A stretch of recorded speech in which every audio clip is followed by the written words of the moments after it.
Good day, beautiful people, and welcome back to Life Treasures and Golden Moments. This is Natalie Silva. Well, it's been a while since I've been on the broadcast here, and I'm back with you now, and today is actually July 4th, 2023, and I want to wish everyone a very happy 4th of July as we celebrate the birth of our country. Today's story was authored by Peter J. Green, and the title is Let Freedom Ring. Freedom is the oxygen of the soul, someone once said. I was born in Canada. We lived in Toronto, about 80 miles from the U.S. border crossing, and in the 1960s, much of our television was received from America. Our parents took us all through the United States on camping trips, and we visited many beautiful and exciting destinations. American history was my favorite subject. However, it wasn't until I began living in the U.S. nearly 14 years ago that I fully understood the most fundamental treasure that America held: freedom. I am a Canadian by birth, who is proudly and fiercely an American by heart. It began with my mother. She was born and raised in England and lived in London during World War II. Suffering through the Blitz, she and her family watched as England's despair and desperation turned to confidence with the arrival of millions of American soldiers, sailors, and airmen. My father was in the Royal Canadian Air Force, serving alongside the British and the American service personnel. Dad held and still holds Americans in high regard. But my mother, she openly wept in joy for all the America meant to her and her family. It meant so much. If anyone had anything bad to say about America, and it was the 60s, so you often heard such comments in Canada, she would say, "You can never comprehend the marvel of a people who would come to our soil and die for our freedom." She often stated that she loved how Americans truly cherished freedom and were willing to give their lives to preserve it. My dad taught me that in the United States, a person might completely disagree with your point of view, but disagree or not, they would willingly and gladly die to preserve your freedom to express it. Freedom might seem like a strange thing to cherish, but believe me, the rest of the world desires that freedom that Americans fought to gain and preserve. I have learned that in America, I have the freedom to be as successful as I'm willing to work for, or unsuccessful as I choose to be. Sure, there are issues and problems that still plague all of us, but our country is predicated on freedom. I am a musician, and last year began playing at a Catholic church in Buffalo, New York, where a vast majority of the congregation is comprised of newly arrived immigrants from all around the world, including a large number from Myanmar and Africa. We celebrate our service with songs and readings in many languages. It is a celebration of the diverse cultures that have come to this great nation and embraced the freedoms that they now have.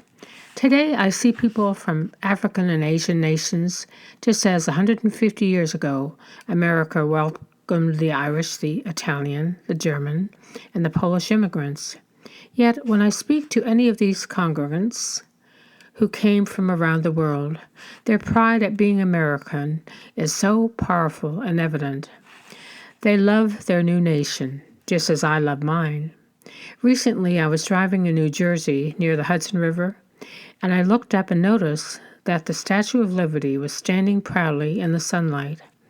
I was so joyful at this sight, and I said to myself, "The most beautiful woman on earth. She has welcomed so many who sought freedom and a new life. She is a symbol of that freedom, and she announces it proudly every day." As a Canadian, I cherish the relationship that my home nation has had with the United States. We stood together in World War I and World War II. Canadians served alongside Americans in the Korean War. Canada was alongside the U.S. in the First Gulf War, and has been serving in Iraq and Afghanistan. Canadian soldiers stand with the U.S. Today in Afghanistan, Canada may have 1/10 of the population, but we have a heart that echoes that of our larger brother to the south. When the tragedy of 9/11 compelled passenger jets to divert from American airports, many landed at Canadian cities along our East Coast, and stranded travelers were welcomed and cared for by Canadians. This is a testimony to the deep respect and love that Canadians feel for the United States and its people. We, as Canadians, know that America has been our steadfast ally and friend throughout our 149-year history as a nation. Growing up, I was taught to follow the news and current events. It always amazed me that when disaster struck somewhere in the world, earthquakes, storms, floods, disease, or man-made disaster, the American Relief Services were the first to go in and help. I learned from an early age to love and respect Americans, and then later in life, I had the opportunity to become one, and I am honored beyond words to be here. I have embraced the freedom of being who I want to be, who I feel I am called to be, with one and only myself to answer to, in a society that simply asks me to defend the freedom of others as passionately as they will defend mine. One day soon, I will undertake the citizenship test and become a full American citizen. I look forward to this, not because of what America can do for me, but because of what I can do for others as an American. There is good and bad in all peoples and in all nations. America is no exception. What sets America apart is a set of freedoms that are protected and intended to protect the society that upholds them. Freedom of speech, assembly, and press, to name just three. I have been around the world, and those freedoms are not guaranteed anywhere as they are in the United States of America. Want to know how good we have it in America? Of course, we're not without problems, but all you need to do is visit an American assembly, a consulate, in a poor nation, and look at the faces of those who are lined up to seek entry to the United States. We've been seeing that a lot lately. What they want, well, it is what we have. We must always remember we must also have an obligation to protect it and to preserve it. Those anxious faces may someday soon arrive and join us in upholding that obligation. Let freedom ring every day. Let it start in your heart as it beats in the greatest nation on earth. God bless America. Thank you, Peter J. Green, for that lovely story. I'd like to share a little saying that was said by Henry Ford. And he said, "What's right about America is that although we have a mess of problems, we have great capacity, intellect, and resources to do something about them. And if we all work together hand in hand, we can come out with beautiful results."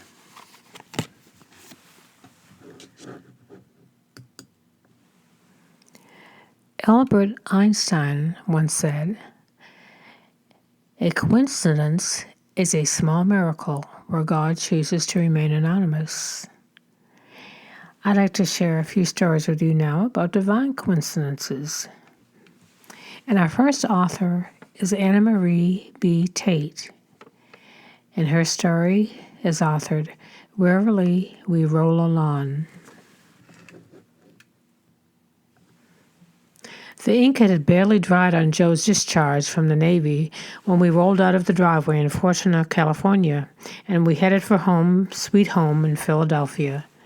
This little adventure took place in 1986 when we were driving our old Pontiac Le Mans, which was ugly, faded, and lacked both air conditioning and a radio.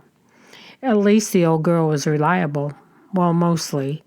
We had both chosen to ignore that quirky little hiccup sound that happened occasionally on the hills. But after about 3 hours on the road, still in Northern California, we noticed the odd little engine hiccup had developed into a full-blown cough. The car lurched its way up every hill, teetered at the top, and then wheezed down the other side. Clearly, we weren't prepared for the streets of San Francisco, let alone a cross-country trip over the mountain passes.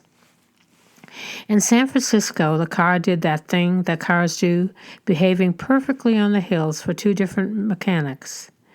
With our attempts to repair the car thwarted, we set off again on our trip, pretending not to notice the road rage of drivers forced to follow us on a single-lane mountain pass. To remedy this, we flipped our daily routine and began driving from midnight to daybreak so as to slow down fewer of our fellow travelers. That kept us out of heavy traffic, but still didn't solve the problem. Our crippled engine continued to wheeze its way over the hill and dale. Then one morning, as a huge hill loomed ahead of us, we pulled over to let peppy little vehicle pass us. Much to our surprise, the driver pulled over behind us. As he stepped out of his vehicle and headed in our direction, all I could think about was how long it might take the highway patrol to find our bodies. "Hello," the driver said with a smile. "Looks like you two are having a little bit of car trouble." "Just a little," Joe said. "That's why we pulled to the side. Sorry for the inconvenience." "Oh, don't worry. I think I can help. My name is Tom." Joe got out of his car and they shook hands. A few minutes later, Joe stuck his head in the window. "Oh, Annie, have you got a pencil?" I rooted around in the glove compartment and plucked the stub of a pencil from between the folds of our road map. "Will this do?" "Perfect," he said, and off he went toward Tom, pencil in hand. Tom grabbed the pencil and shimmied under the car. A few minutes later, he emerged. By this time, I joined Joe on the side of the road, and then Tom said that should do it. "Do what?" I asked. Our new friend explained that the fuel system of a Pontiac Le Mans engaged two separate fuel lines. One hose carried gasoline to the engine. The other siphoned off the excess and returned it to the tank. This saved gas when it worked, but the design was flawed. As the car aged, the tubing deteriorated and the siphon hose wound up extracting most of the fuel needed to fire the engine up the hill. The warmer the engine, the more pronounced the problem. I plugged the siphon hose with a pencil. "That should take care of the problem," Tom said. "You're a genius," I exclaimed. "Oh, no, not really," he said. "But I am a retired automotive engineer." We wanted to pay Tom, buy him breakfast, walk his dog, something, anything to show our appreciation, but Tom would have none of it. He just laughed and offered to follow us for a bit to make sure we were okay. So after a while, Tom waved as he headed toward the exit, and we tooted our horn in thanks. Later, Joe told me that while chatting with him, he learned that Tom wasn't just a retired automotive engineer. Tom was part of a original team that designed the Pontiac Le Mans, and he knew his way around the engine like a heart surgeon knows his way around a chest cavity. And there he was driving along behind us that morning, realized that we might have been having trouble with the hills. What are the odds? The hair on the back of my neck stands still on end when I think of it. We traveled home without any further worrying. Along the way, we enjoyed the excitement of Las Vegas, the vistas of Yosemite National Park, and the majesty of Mount Rushmore, all because an angel in our path knew exactly what to do with an old pencil stub. Wow. Talk about coincidences. That was a good one. The next story I'd like to share is called An Abundant Blessing of Watermelons, and the author is Jenny Futrich Glaze. It's been said, accept things to which fate binds you, and love the people with whom fate brings you together, but do so with all your heart. I was driving down the highway in the left lane when I felt a sudden urge to get off the next exit. Something told me that I needed to visit my favorite thrift store. When I got this kind of feeling, I almost always discovered a treasure. As I made my way through the store, I noticed a giant wicker basket that was hidden behind various odds and ends. After some pulling and maneuvering, I was able to extract it and open the lid, finding an abundance of watermelon plasticware. Inside were watermelon plates, cups, saucers, containers, pitchers of tea and lemonade, and baskets to hold food or carry dishes. All of this, perhaps more than 100 pieces, were wedged into this gorgeous basket. Everything we could need for a picnic. I had just purchased a lake house and was looking for something quirky and simple for entertaining, and this would be perfect. There was no price listed on the basket, so I went off to find a salesperson. I found one who was just returning from lunch, and when she noticed the name badge I was wearing from a hospice, she started talking. Her mom had been one of our first patients many years ago, and she told me this was a very difficult time of year for her because of upcoming holidays. I let her know that I was a grief counselor and I had some upcoming programming that dealt with how to cope with the holidays. I invited her to attend. We talked for a little bit longer and settled on a price of $10 for the picnic set, and then I made my way back to the car. On my drive back, I spent some time thinking about everything that had to fall into place in order for all these connections to be made. For instance, I just happened to be on that side of town when I could have been anywhere within a 50-mile radius. Then I stopped at this particular thrift store and was drawn toward a bottom shelf with a basket that was partially obscured and hidden in the back. And because there was no price tag on the basket, I had to find a salesperson, and she happened to be a person who needed to talk to someone with my expertise. If I hadn't left on my name badge, she wouldn't even have known that I could have helped her. Smiling, I made my way back to work, content that something amazing had just happened. I was eager to share with my coworkers about all the things and how they're connected and how powerful the connection can be. Little did I know the story would not end there. The next morning, I shared the experience with my peers, and I described my treasure, the basket full of watermelon plasticware. And then I noticed a look on my friend's face, a look that went from surprise and wonder to peace all in one moment. Her mother-in-law had recently passed away, and she and her husband had painstakingly sorted and organized and donated items to the thrift store just the previous weekend. Her husband had grown up with, you guessed it, a giant wicker basket filled with watermelon plasticware, but he figured that someone else could benefit from using it more than they could.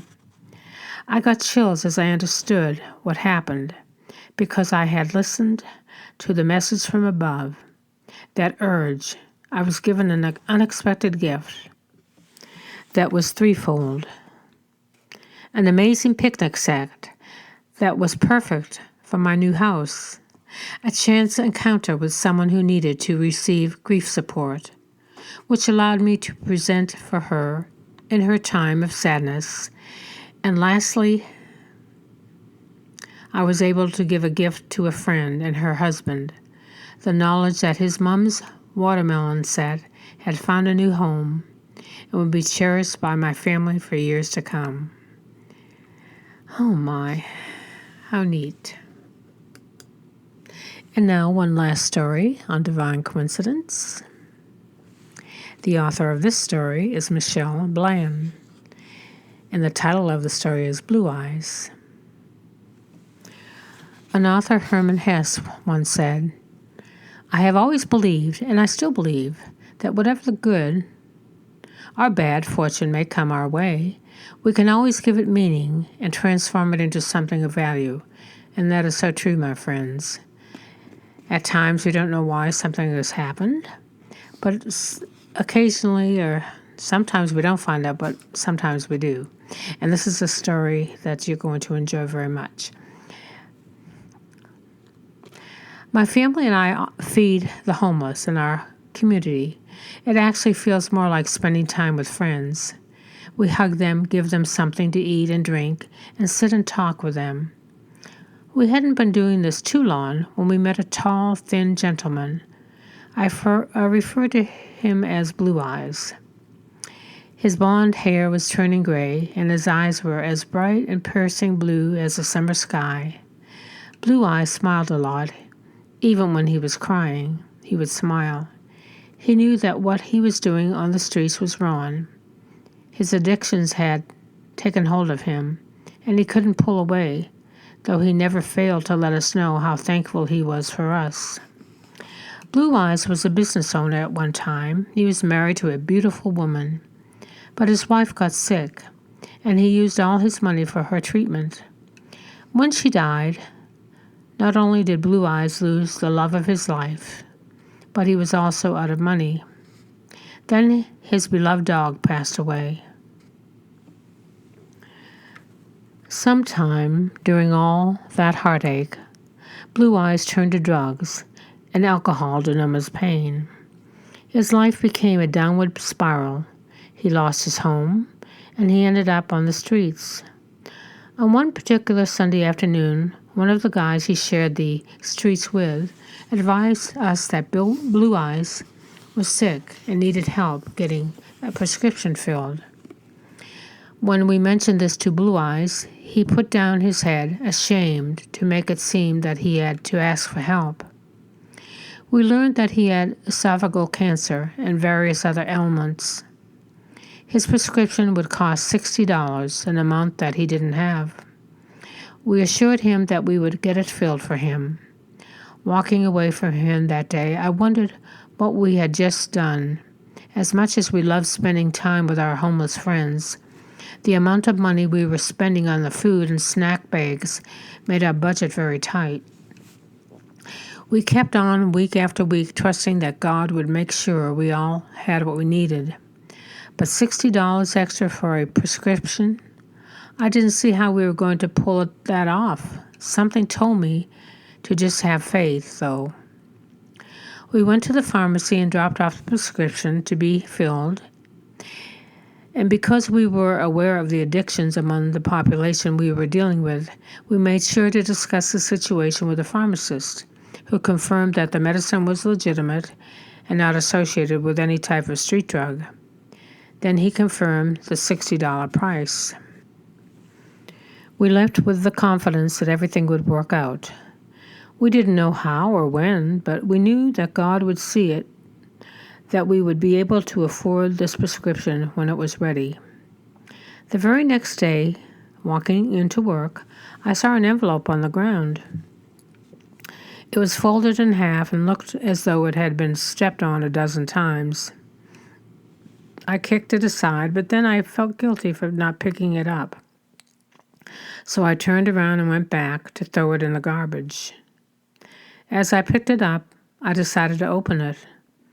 I felt my legs get a bit numb, and I had to lean against the wall when I saw what was inside.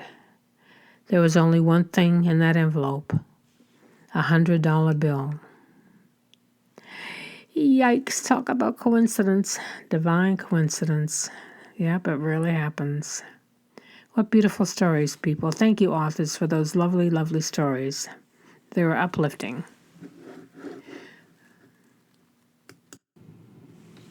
It's been a while since I've shared some stories with you from Squire Rushnell's book, When God Winks at You.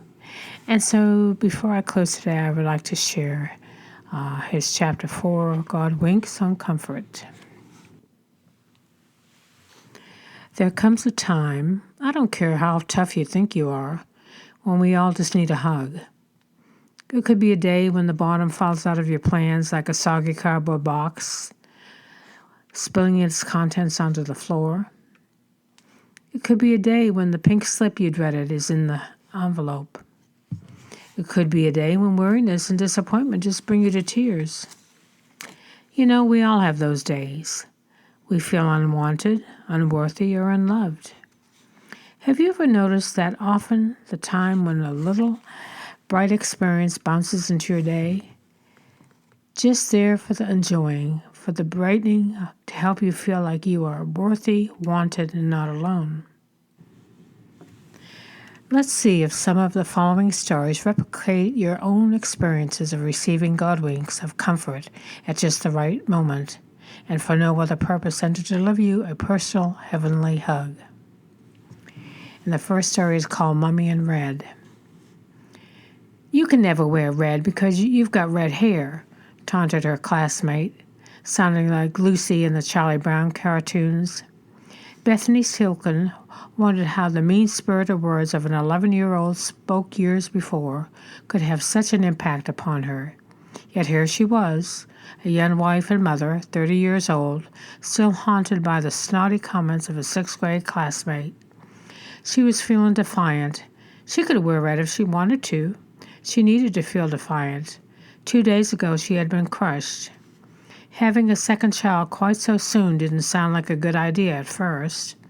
Jamie was still studying for his PhD at Cornell University, and the income of a teaching assistant just wasn't enough.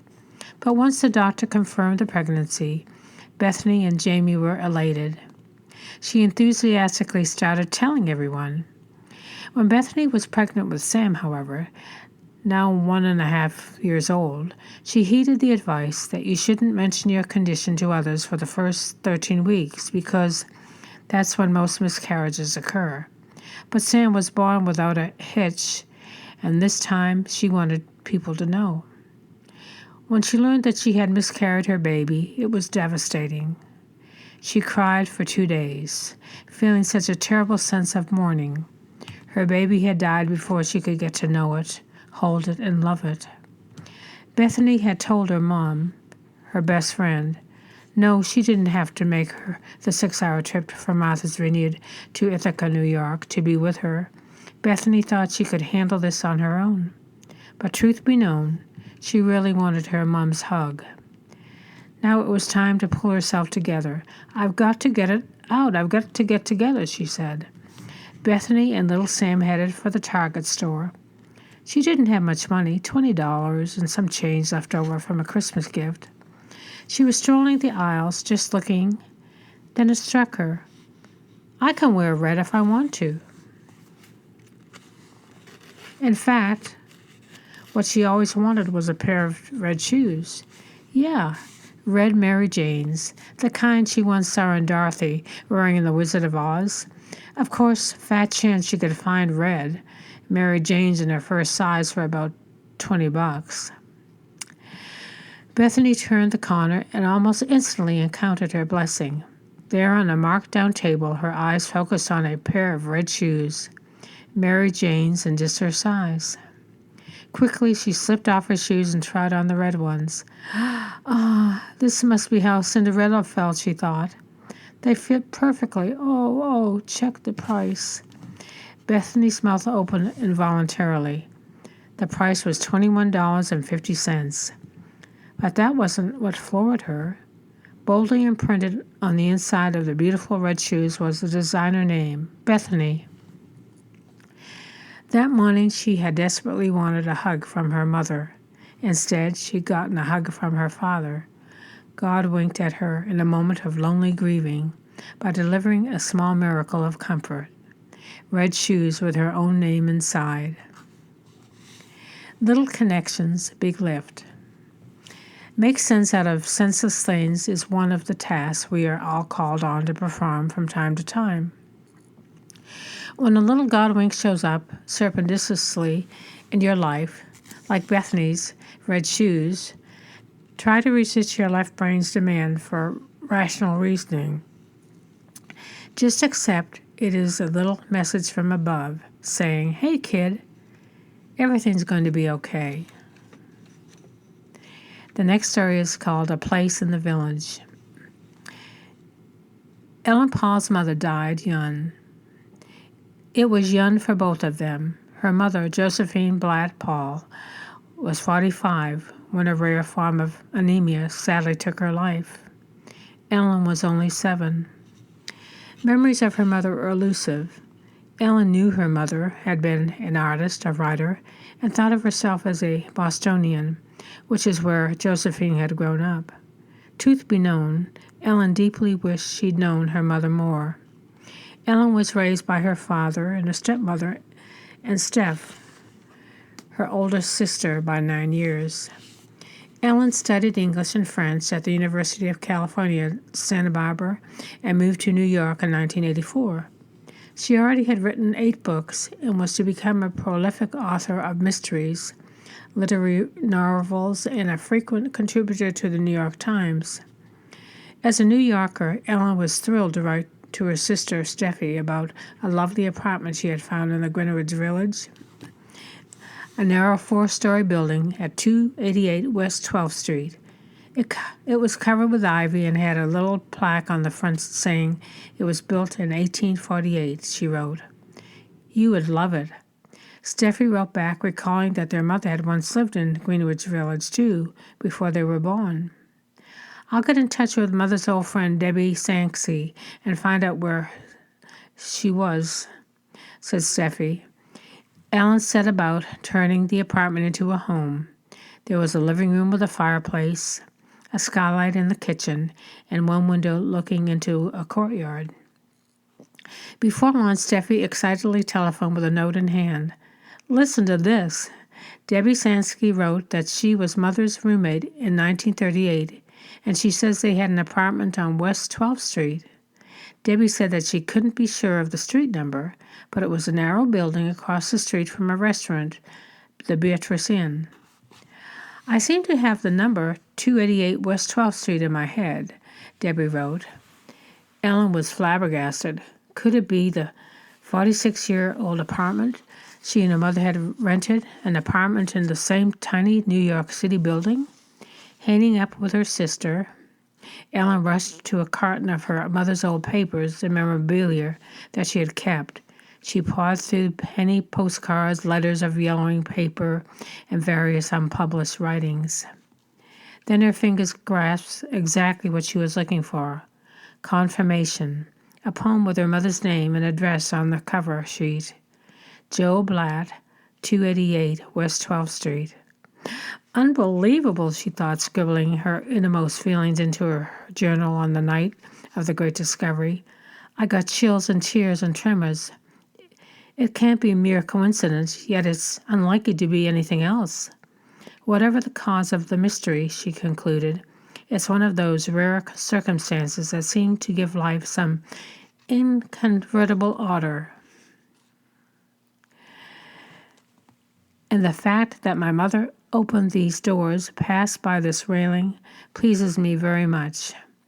By this extraordinary Godwink, she was comforted and reassured that she had landed in the right place. Oh yes, across the street, the Beatrice Inn was still open for business. Think of it. She had dined where her mother had surely dined also. Wow. Next one is called Natalie's Paris. Daddy, I'm not looking up people I've never met, said Natalie. Just look at, said her father, Ira Grabian, excited that his college-aged daughter was spending a semester in Paris. He pointed to an old black and white photo, trimmed in white, ragged edges glued into a tattered photo album. These little girls would be grown by now, he continued, unabashed, advising his daughter that there might be family members living in France. First of all, Daddy, I'm too shy to go knocking on people's doors. Secondly, I'm going there to study. It turned out that Natalie's first 2 months in Paris were nothing like she expected. She was overwhelmed with the challenges of language and the loneliness of her home. She wrestled with the benefits of quitting while fearing that shame of failure would haunt her. On one Sunday morning, she was drawn to a quaint Armenian church tucked among the boutiques on a famous Parisian boulevard. Perhaps being among people who spoke her first language, Armenian, would make her feel less homesick. She took a seat out of the way on a chair that was set at the end of a pew. But she was soon to discover that everyone spoke French. Still out of place, she thought. As the service wound on and on and on, she looked around, considering the options of getting up and slipping out early. Not a good idea, too disturbing. Going down the aisle, an older woman looking for a seat passed Natalie. As she returned up the aisle, several people spoke to her in French, offering her a seat. She ignored them. As she approached, Natalie stood and spoke to her in Armenian. "Would you like to sit down?" The woman nodded, and Natalie withdrew nearby, tucking herself under a stone archway. The service continued, and Natalie caught the old woman glancing at her. Intimately, Natalie stole looks back. She studied the character of the woman's countenance. She admired that the woman had held to the old customs of the church, covering her head with a lace scarf. Most younger people, including herself, were not doing that.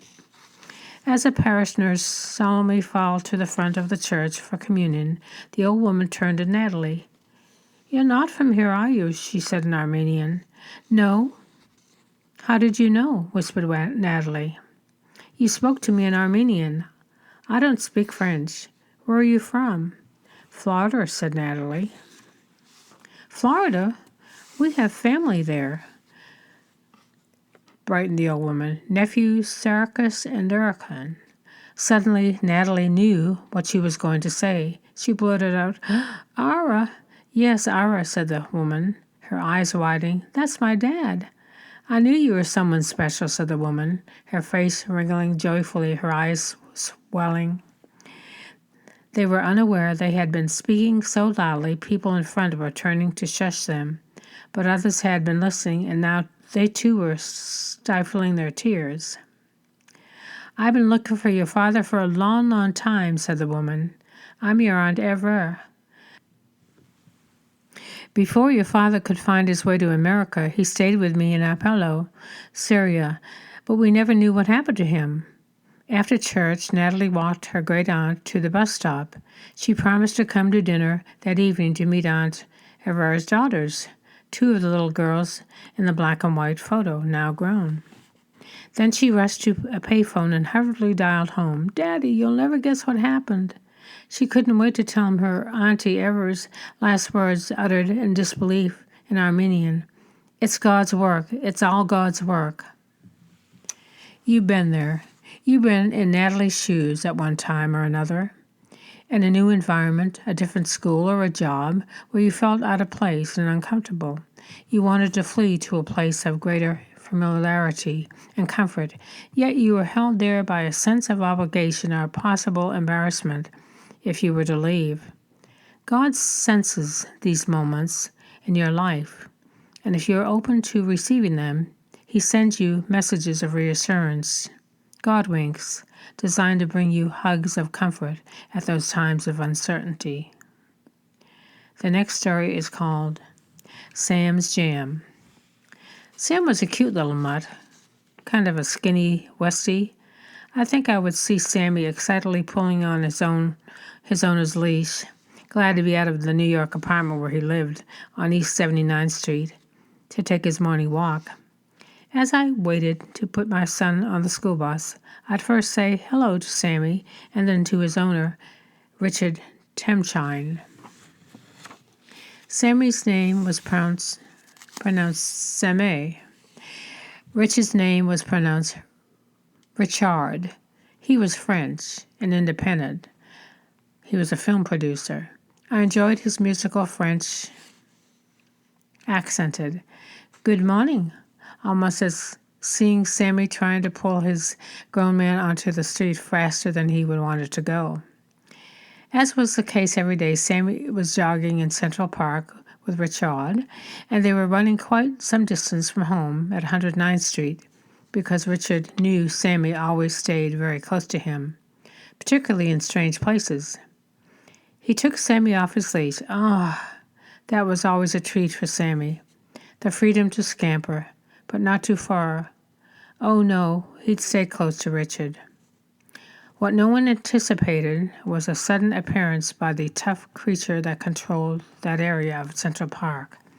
a huge Doberman, the kind Disney would cast as the typical bad guy dog. As the Doberman burst from the shadows, snarling, barking, and baring teeth, demanding to know what and why the skinny little dog was in his territory, Sammy did exactly what you or I would have done. He bolted. Oh, he ran and he ran.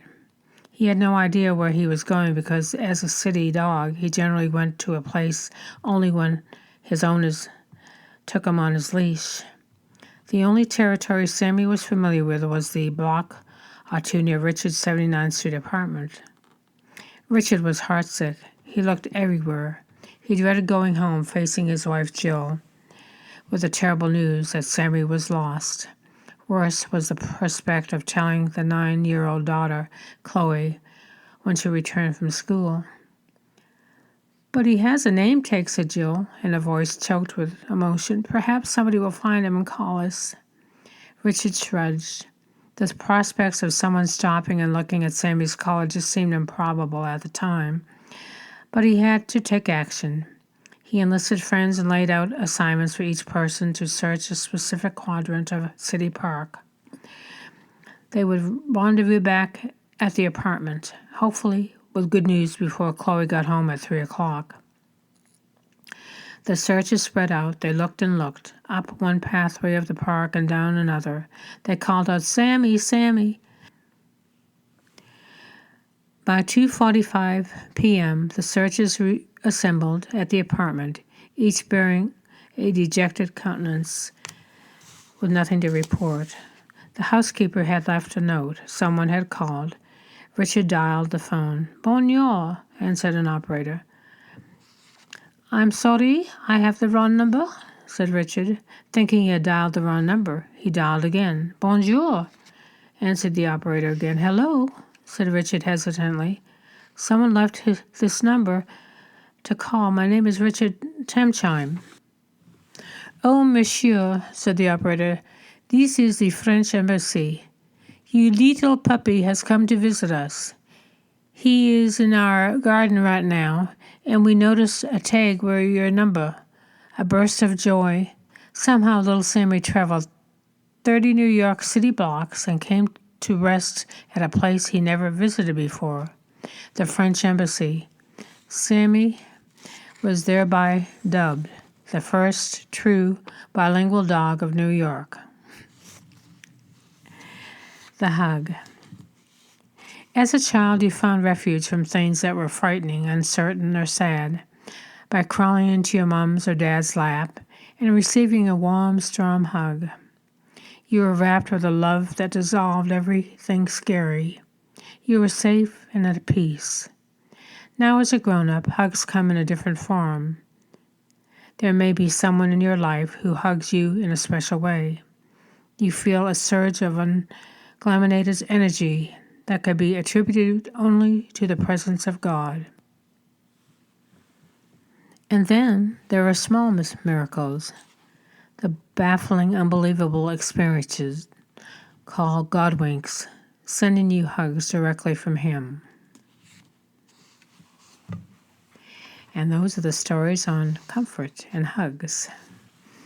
I hope you enjoy those. So I'm sending hugs to all of you today and wishing you a wonderful, wonderful day, a wonderful week, a wonderful month, and a very happy 4th of July. Until next time, you all take care and may God bless. This is Natalie Silver with Life Treasures and Golden Moments.